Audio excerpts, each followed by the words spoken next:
Ayan, yung potential future na to guys is parang matatapos itong era na to ng mga problema nyo mga kapiksif in case dumating ito and makakapagsimula ulit kayo, fresh start, reset, no?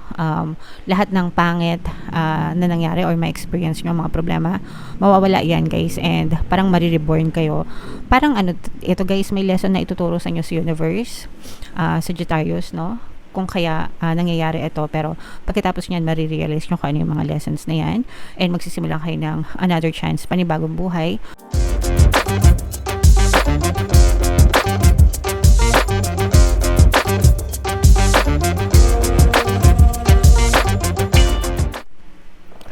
Hello guys, hello Sagittarius, welcome back to Pinoy Pixie Tarot. Ang pamagatang episode natin for tonight is story mo ba to? Ito isang timeless reading para sa Sagittarius, Sun, Moon, Rising, Sign, and Venus. Sa reading na to guys, titingnan natin where you are right now, mga potential and challenges nyo, what you need to focus on, your past, present, and future energy, mga kapiksi, mga suggested approach, and yung potential future ng story nyo. So, shuffle natin yung cards guys. Hanapin natin yung energy ng Sagittarius. Ito guys, so Sagittarius, kayo ay represent ng King of Wands sa ating spread. Pwedeng positive, pwedeng negative mga kapiksi, pwedeng mag-resonate, pwedeng hindi. Kung ano na lang yung naka-resonate kayo guys, take that message. Wow! So, where you are right now, Sagittarius, very stable, very secure yung inyong pamumuhay, mga kapiksi, at least for some of you. Hindi kayo masyadong namamroblema sa pera. This is abundance of money, wealth, and riches. Magandang maganda yung daloy ng kaperahan sa inyo, mga kapiksi. Solid na solid yung inyong pangkabuhayan. Aside from that, masaya din. Kumbaga parang nakakapag-provide kayo ng maayos sa inyong pamilya, sa inyong pamumuhay mga kapiksi, hindi kayo masyadong nagwo-worry, okay? And more on this is more on challenge guys, no? Kasi for some of you, maaaring may paparating na pagsubok or pwedeng nakaka-experience kayo ng mga pagsubok right now despite ng pagiging stable sa buhay. Kasi yung pagsubok naman guys, it comes in many forms, no? So, at saka bahagi yan ng buhay, mga kapiksi na nagkakaroon talaga ng problema para matuto tayo, no? Yan yung pamaraan ni universe para turuan tayo ng leksyon, para tayo ay mag-mature at mag-develop mga kapiksi. So, hindi nyo naman kailangan mag-alala guys kung may mga pagsubok or challenge. Ang importante is palaging handa, okay? And always look at the brighter side of things, okay? What you need to focus on guys, may taong tutulong sa inyo. Hindi kayo nag-iisa, mga kapiksi, dito sa mga pagsubok and challenge na to. Guys, and you will thank yourself, no, in the future, kasi parang hindi nyo pinapabayaan yung sarili nyo, hindi nyo hinahayaan na masira yung buhay nyo. Kumbaga parang you're taking responsibility and accountability sa buhay nyo. So focus lang guys, focus lang kayo sa sarili nyo, focus lang kayo sa goals nyo, sa desires nyo, focus lang kayo sa buhay nyo, malalampasan nyo rin yung mga pagsubok na yan. So in your recent past guys, no, maaari nagkaroon kayo ng decision, mga kapiksi, na medyo nagkukos siya nitong mga problema na to or yung mga problemang paparating. Baka meron kayong maling napagdesisyonan in the past na ngayon nyo nakikita yung mga consequences, yung mga resulta ng mga decisions nyo in the past guys, okay? And your greatest strength guys is marunong naman kayong magbalanse, no? Yun naman yung greatest strength nyo, marunong, kumbaga parang palaging balanse lang kayo, moderation, ganyan, marunong kayo mag-isip-isip bago kayo mag-decision. Palagi nyo tinitimbang kung tama ba or mali ba, or mas marami ba yung pros and cons, ano yung mga advantage and mga disadvantages ng mga decision na gagawin nyo sa buhay nyo. So, greatest strength nyo yan. So, dapat lang talaga ganyan, mga kapiksi, yung palagi natin gagawin. Every time na may kailangan tayong gawin, kailangan tinitimbang talaga, guys, okay? And in the near future, itong mga problema na to guys, ito is sa near future, no? Maaari ito magdulot ng sama ng loob sa inyo, ng mga emotional pain, mga kapiksi. pwedeng kalungkutan, ganyan, you might be lost, parang pansamantalang mawawala, no? Ibig sabihin mawawala sa, hindi naman sa katinoan, pero mawawala ng positive energy, mawawala ng motivation, ng gana, ganyan, dahil sa mga emotional pain na maaaring yung pagdaanan dahil sa mga problema na ito, guys. So, sabi ko nga, guys, wag kayong masyadong magpa-apekto. Lilipas din yan.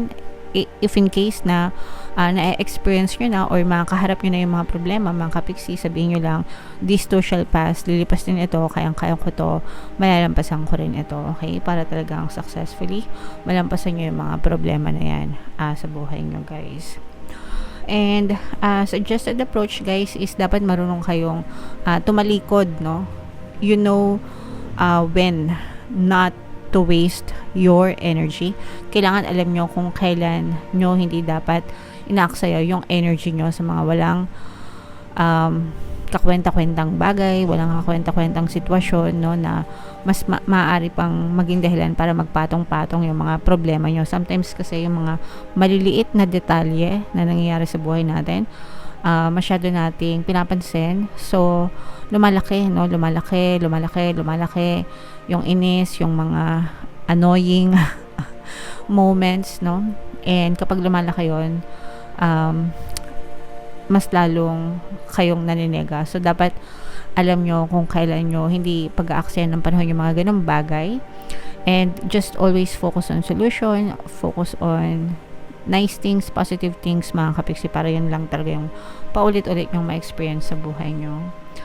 What you need to know, medyo to, guys, no, dadating yung time na siguro medyo mabigat itong mga problema na to, Sagittarius. So, ito'y babala, guys, no, kasi dadating yung time na medyo mahirapan kayo matulog, may stress talaga kayo dito sa mga problema na to, kung ano man tong problema na dadating na to, and medyo bibigat ang iyong puso, to the point na mababalisa kayo sa gabi, hindi kayo masyadong makatulog, overthinking. So ano kayo, guys, makinig kayo ng meditation natin dito sa ating channel para hindi kayo masyadong maapektuhan. Una, pwede kayo makinig ng ating Ho'oponopono Subliminal para if in case ma-experience nyo emotional pain.